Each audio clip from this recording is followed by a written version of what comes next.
ओम शांति।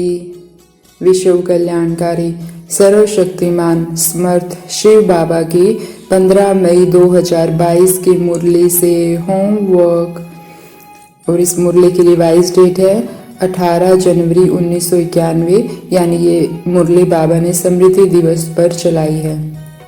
और स्मृति दिवस यानी ब्रह्मा बाबा का यादगार। तो बाबा कहते हैं लौकिक में तो क्या होता है कि कोई चला जाता है तो उसे याद करते हैं, तो कहेंगे ऐसा था वैसा था, लेकिन आप लोग क्या कहते हो कि अभी भी साथ है और साथ चलेंगे। तो बाबा ने कहा कि अगर बाबा ने तुम्हें इतनी समृद्धियां दिलवाई है, अमृत वेले से लेकर रात तक, अगर तुम सर्व समृद्धियों की लिस्ट बनाओ तो समृद्धि सप्ताह हो जाएगा। तो बाबा ने कहा जैसे बाप का परिचय बहुत बड़ा है लेकिन तुम विस्तार को छोड़ 5 बातों को सार रूप में समझाते हो, ऐसे ही तुम्हें बाबा ने बहुत सारी समृद्धियां दिलवाई है लेकिन तुम भी 5 बातों को स्मृति में रखो। कौन सी 5 बातें बाबा ने स्मृति में रखने के लिए कही? पहले नाम की स्मृति। तो बाबा ने जैसे एग्जाम्पल भी लिया कि बाबा के नैनों का नूर, तो नैनो के नूर की क्या विशेषता होती है, क्या कर्तव्य होता है, नैनो के नूर की शक्ति क्या होती है, ऐसी अनुभूतियां करो। बाबा ने कहा सिर्फ जपो नहीं, नाम को स्मृति में नहीं लाओ, उसका स्वरूप बनो।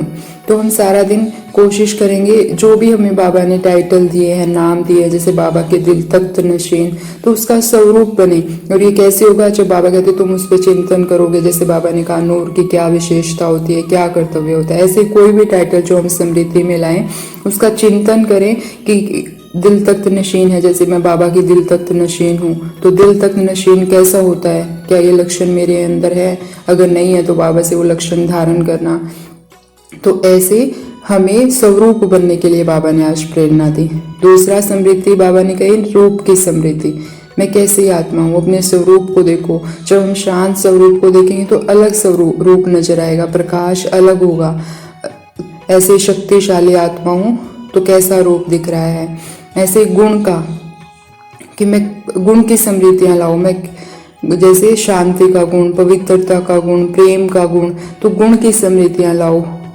चौथा बाबा ने कहा कर्तव्य की समृद्धि, कि बाबा ने हमें क्या कर्तव्य दिया है, पूरा विश्व को बदलने का, विश्व कल्याणकारी बनने का, अपने परिवार को बाबा का संदेश देने का, सारे विश्व की आत्माओं को बाबा का संदेश देने का। तो बाबा ने पवित्रता फैलाने का कर्तव्य, कितने कर्तव्यों की बाबा ने समृद्धि दिलाई। तो चौथा बाबा ने क्या कहा? कर्तव्य की समृद्धि रखो। और 5वीं समृद्धि जो बाबा ने कही वो है अनादि आदि देश की समृद्धि। अनादि में मैं आत्मा कैसी थी, आदि में मेरा देश कैसा था, अब मुझे वापस जाना है। तो ये 5 समृद्धियां, नाम, रूप, गुण, कर्तव्य, अनादि और आदि देश की समृद्धि। तो हमें सारा दिन इनमें से किसी न किसी समृद्धि में रहना है, और सिर्फ संकल्पों में नहीं, उसका अनुभवी बनने का, उसका स्वरूप बनने की कोशिश करनी है। और एक और समृद्धि जो बाबा ने कही कि हर परिस्थिति में हम सब ब्राह्मणों को रखनी है, वो है नथिंग न्यू के पाठ की। बाबा ने कहा कि जो होना है वह हो रहा है, इसीलिए कोई भी समाचार सुनते हुए आश्चर्य के, क्वेश्चन मार्क की रेखा नहीं होनी चाहिए। तो आज हम ये बात पक्का करेंगे, किसी को भी देखेंगे जो इसे करना था वह यह कर रहा है। बाबा ने यह भी कहा कि ब्राह्मण जीवन के हर कदम में कल्याण है, तो भी घबराने की क्या बात है।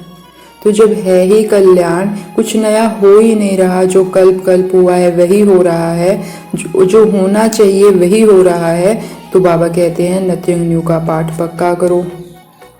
तो आज हम ये सारा दिन ये पाठ पक्का करेंगे।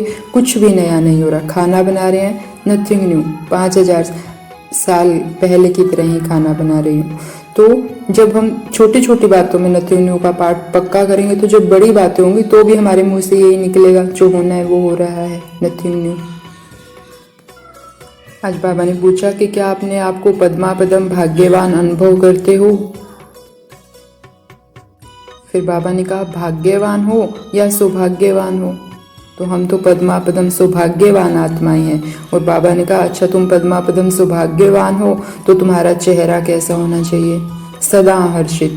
बाबा कहते तुम्हारा चेहरा ही दर्पण बन जाए, क्योंकि अंत समय में आत्माएं सुन नहीं पाएंगे, जब समय नाजुक होगा तो उनकी सेवा कैसे करेंगे? चेहरे से करेंगे। तो बाबा कहते तुम्हारा चेहरा ऐसा हो जो कोई पूछे कि तुम्हें क्या मिला है, तो हमें सदा हर्षित चेहरा, जैसे देवताओं का होता है हर्षित मुख चेहरा, वैसा रखना है ताकि उससे सेवा हो। तो बाबा ने कहा चलते फिरते उठते बैठते यह स्मृति में रखो कि हम चैतन्य चित्त हैं। तो सारा दिन हम ये भी स्मृति में रखेंगे कि हम चैतन्य चित्त हैं। आज बाबा हमें कितनी स्मृतियां दिलवा रहा है। अभी थोड़ी देर पहले नथिंग न्यू की स्मृति, उससे पहले 5 बातों की स्मृति, और बाबा ने कहा स्मृति रखो कि हम चैतन्य चित्र हैं। तो सारा दिन हम मंदिर के उन चित्रों को अपने अंदर इमर्ज करते हुए देखेंगे कि मैं वही चैतन्य चित्र हूँ। हर्षित मुख चेहरा, संतुष्टता से भरा चेहरा, खुशनुमा चेहरा जो सेवा करे। बाबा ने तो इतना तक कह दिया कि बाप दादा कहते हैं शरीर भी चला जाए लेकिन खुशी ना जाए, तो पैसा उसके आगे क्या चीज़ है। बाप बैठा है, बच्चों को क्या फिक्र है। जो बाबा हमें इतना रिलैक्स कर रहा है, इतना रिलैक्स कर रहा है कि मैं बैठा हूँ, तुम्हें क्या फिक्र है, तुम्हारी पालना की जिम्मेवारी मेरी है, तुम बिल्कुल चिंता मत करो, किसी भी हाल में खुशी को जाने मत दो। और बाबा ने 2 बातें और समझाई। बाबा ने कहा कि मास्टर सर्वशक्तिमान के आगे कोई भी बड़ी बात नहीं है। जिसका भगवान मददगार है उसकी विजय नहीं होगी तो किसकी होगी। और जिसका यादगार शास्त्रों में भी दिखाते हैं कि पांडव 5 थे और कौरव इतने सारे थे, लेकिन फिर भी विजय पांडवों की क्यों हुई, क्योंकि भगवान का साथ दिखाया। तो हमारे साथ भी भगवान है, खुद भगवान मेरा पिता बन के मदद कर रहा है। विजय मेरा जन्म सिद्ध अधिकार है। तो बाबा कहते हर कार्य में, व्यवहार में, चाहे वो परमार्थ का व्यवहार हो चाहे पुरुषार्थ का, हमें विजय का अनुभव हो।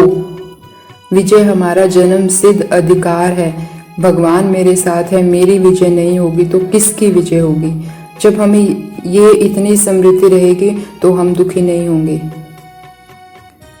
जब हमारा नथिंग न्यू का पाठ पक्का होगा तो हम दुखी नहीं होंगे। तो आज हम सारा दिन हर्षित मुख चेहरा सेवा करें। और आज इंटरनेशनल योग दिवस भी है, तो हम शाम को 6:30 से 7:30 बजे अपने पूर्वजपन की सीट पर सेट होकर सारे कल्प वृक्ष की जड़ों को योग का, शक्तिशाली योग का दान देंगे और उनकी दिव्य पालना करेंगे। तो देखेंगे खुद को महात्मा कल्प वृक्ष के नीचे फरिश्ता रूप में बैठी हूँ और मुझसे शांति की, पवित्रता की किरणें निकल सारे कल्प वृक्ष को मिल रही है। और जिन आत्माओं की मैं पूर्वज हूँ उनको मिल रही है। पूर्वजपन की सीट पर सेट रहेंगे। तो ऐसी मनसा वाचा कर्मणा हर समय सेवा करने वाली विश्व कल्याणकारी आत्माओं को ओम शांति। शुक्रिया मीठे बाबा, शुक्रिया।